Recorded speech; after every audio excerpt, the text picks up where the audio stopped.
What does dignity mean? The Macquarie, relative standing in respect of other people or other things, rank, the importance and value that a person has that makes other people respect them or makes them respect themselves. So there was something here about status, power, and responsibility. As Churchill pointed out, where there is great power, there is great responsibility. Where there's less power, there's less responsibility. And where there is no power, there can, I think, be no responsibility. So this correlation between power and responsibility, essentially what flows from that is to the extent that we are empowering patients to give them the dignity of risk and make their own choices, we are also handing over responsibility. But doesn't the law distort all this? And I'm talking here about the law of negligence, by making psychiatrists, doctors, medico-legally liable when things go wrong. This dignity of risk stuff is all very well, but when things go wrong, they'll go along to Maurice Blackburn or Slater and Gordon, and they'll sue the psychiatrist and successfully win. The problem here is a potential disjunction between power and responsibility.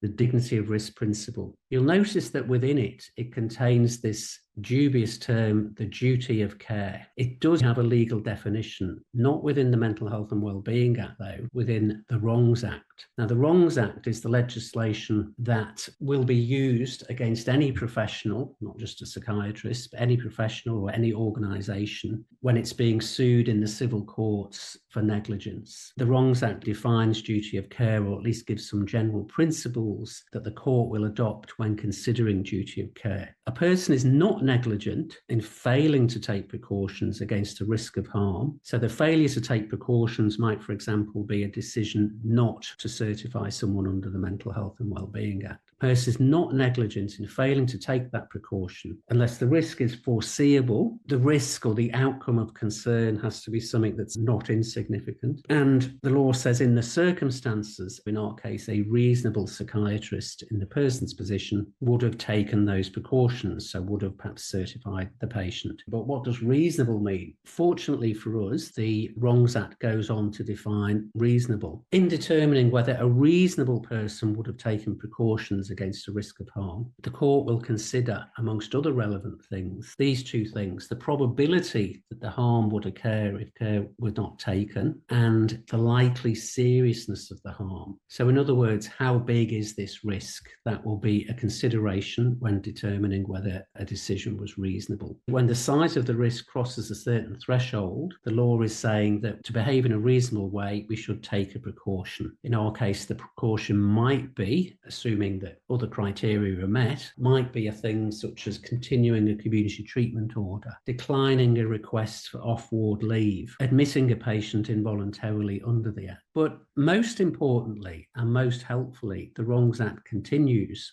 and says that the court will also consider not only those risky type things, but also the burden of taking those precautions to avoid a risk of harm. So in the case of the Mental Health and Wellbeing Act, it might be things like the short-term traumatic impacts of involuntary care, or indeed possibly the long-term traumatic impacts. The loss of a therapeutic alliance, which might result in a patient losing trust in a service and perhaps not disclosing symptoms the next time they become unwell. And also, there is what the law calls social utility of an activity that creates a risk of harm. So by engaging in therapeutic risk-taking, by not rushing to certify someone at the first sign of problems, we might enhance trust. Autonomy itself and the dignity of making those decisions has an inherent social utility. Both the Wrongs Act and the dignity of risk principle make it clear that what we have to do is balance competing considerations, and those considerations are values-based. On the one hand, we have duty of care owed according to the dignity of risk principle, and we have probability and likely seriousness of harm. But on the other hand, we have this right to take reasonable risks, and we have the Wrongs Act considerations of the burden of taking precautions and the social utility of activities that might create a risk of harm.